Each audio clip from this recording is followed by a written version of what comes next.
أهلا وسهلا بكم. يا رب الهنا والسرور والسعادة للجميع. معاكم عن أجواء افتتاح كشري هند. أجواء مطعم كشري هند كانت مليانة أجواء جميلة كلها.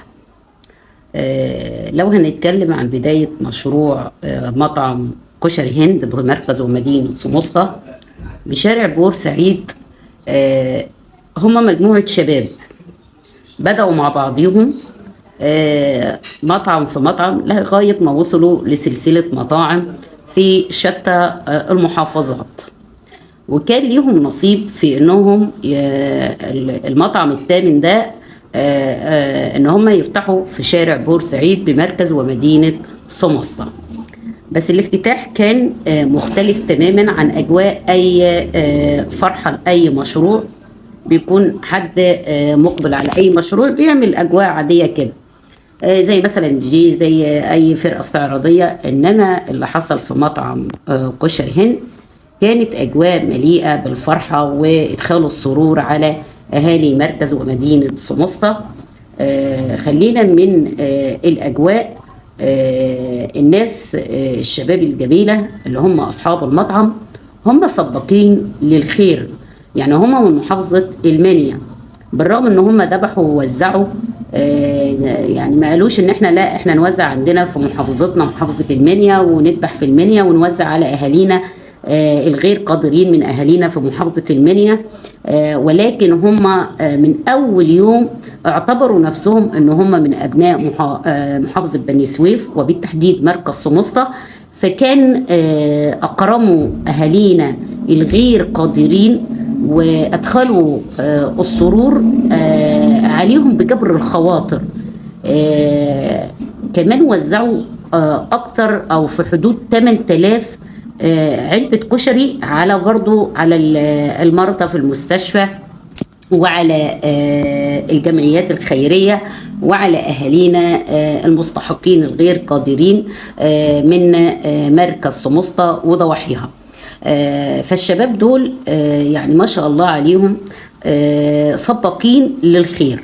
يعني أنا لما بطرح سؤال على صاحب المطعم وبقول له ده أنت عملت أجواء أكتر كلفتك أكتر من المشروع نفسه، فقال لي يا أستاذة إحنا ربنا كرمنا وبدأنا من تحت الصفر زي ما بيقولوا، فربنا أكرمنا فإحنا حبينا نكرم الناس زي ما ربنا أكرمنا وعملنا حاجة كده لله. إن هم بدأوا بقى ذبحوا ووزعوا وبدأوا يوزعوا علب الكشري على كل، يعني اليوم كان يوم مجاني أصلا للناس القادرين والغير قادرين بالمطعم، بجانب إن هم ما شاء الله عليهم برغم الفرحة والاحتفال كان ليه أجواء وطقوس وعادات وتقاليد مميزة غير افتتاح أي فرحة أي مشروع. ولكن هم سباقين للخير. ربنا يا رب يجعلها فتحة خير عليهم وربنا يكرمهم زي ما أكرموا الناس ويطعمهم ما يحرمهم زي ما أطعموا الناس ويبرهم زي ما أبروا الناس وفرحوا الناس من أهالينا الغير قادرين بمركز سموسة وضواحيها. أجواء الحفل بقى كان بحضور نجم الوطن العربي ونجم مصر المحبوب ابن الصعيد النجم الشعبي أحمد عادل. لو أنا عن نفسي بشكر الفرصة الجميلة اللي هي افتتاح كشري مطعم هند في ان هو يخلينا نعرف نجم النجوم النجم احمد عادل على ارض الواقع. لو هنتكلم عن احمد عادل كشخصه بقى مش كمطرب شعبي او كحد مشهور، لا نتكلم عنه كشخصه. هو شخصية متواضعة جدا وتحسه ان هو ابن بلد، وكمان بيخليك ان تحس كده ان هو واحد منكم، يعني مش غريب عليكم او كده. بالرغم هو بيأدي فقرات فيها الغناء والفولكلور الشعبي، ولكن انا بتكلم عن شخصي. هو شخصيه جميله جدا ومتواضع وابن بلد وروحه جميله، بجانب كمان ان هو ليه قبول. فانا بشكر الفرصه الجميله اللي خلتنا نعرف نجم المطرب نجم النجوم المطرب احمد عادل. فهو شخصيه جميله جدا وله قبول وكل الناس بتحبه.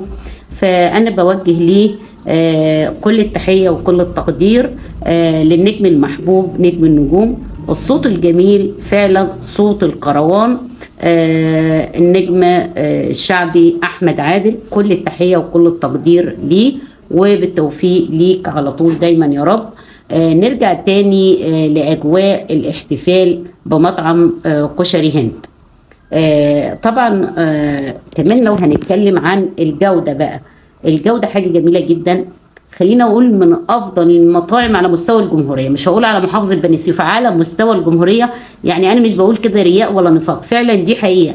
ما شاء الله من ناحيه الجوده، الاهتمام بالنظافه، التعامل، الطاقم كله حاجه كده. يعني عندهم الشياكه حتى في الاسلوب، في التعامل، في الرقي.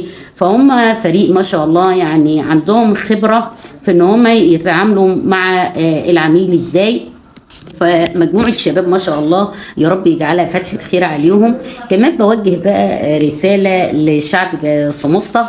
يعني احنا شفنا كده بعض التعليقات في الجروبات، تعليقات هدامة، مش تعليقات كده يعني تدعم الشباب. لا، دول شباب وفتحوا مشروع. اي نعم هم من محافظة غير المحافظة ومن مركز غير المركز، ولكن ده ما يمنعش ان هم عندهم طموح وجم وفتحوا في مركز سموسطة. فحب لأخيك ما تحب لنفسك. وبعدين دي ارزاق ربنا مفرضها، وكل واحد ليه رزقه. مش هتاخد الا نصيبك، ومش هتاخد الا رزقك، ومش هتاخد الا اللي كاتبه ربنا ليك. ربنا عز وجل بيقول في الحديث القدسي: وعزتي وجلالي لارزقن من لا حيلة له حتى يتعجب اهل الحيل. فكل واحد ربنا الشاهد فيه ان كل واحد فينا ربنا كاتب ليه نصيبه في الرزق. يعني شئت ام ابيت، كل شيء بإرادة ربنا. فإحنا نحب الخير للناس وندعم الشباب، وندعي لهم بالتوفيق وربنا يوفقهم. وبندعي كل شعب سموسطة وضواحيه إن هو يكون في إقبال على مطعم كشري هند. فعلا كشري جميل وجودة عالية جدا، وهو مش قاصر على تقديم الكشري فقط، لا ده كل الوجبات الجميلة، كل ما تشتهي الأنفس وتلذ الأعين. عندهم حاجة جميلة جدا وحاجة شيقة، بجانب كمان انت المكان ليه روح جميلة كده، تقعد كده انت نفسيتك تبقى مرتاحة. التعامل نفسه شباب ما شاء الله، ومعاهم شباب سوريين كمان، فحاجة جميلة جدا. فاحنا من خلال فريق قناة بني سويف اونلاين بندعمهم وبنقول لهم بالتوفيق، ويا رب يجعلها ليكم يا شباب فتحة خير ان شاء الله، ويكرمكم ربنا زي ما اكرمتوا الناس الغلابة، ويطعمكم ما يحرمكم زي ما اطعمتوا الناس من اهالينا الغير قادرين. وواجبكم للناس في اول يوم سواء القادرين او غير القادرين، واستقبالكم الحافل لجميع المتوافدين على المطعم، دي معاملة بصراحة تشكروا عليها. فعلا ده مطعم جميل جدا ومميز، ونكهة الأكل والطعام حاجة جميلة جدا ونظيفة وشيقة. خلينا نقول مطعم هند هو الترند، ده أفضل مطعم عايزة بجد على مستوى الجمهوريه. بجد مطعم جميل جدا وحاجه مميزه في مركز ومدينه سموسطه. وربنا يوفق الجميع، وكل واحد عنده مشروع، عنده مطعم، عنده اي مشروع ايا كان، احنا بندعم الجميع يا رب يوفقهم. يعني الدكان جنب الدكان والرزق على الرحمن، محدش عارف نصيبه ايه ولا اللي ربنا رزقه ايه. دول عملوا مشروع فاحنا لازم ندعمهم، واحنا محدش خيره علينا من جدينا ومن جدينا. احنا محدش خيره علينا.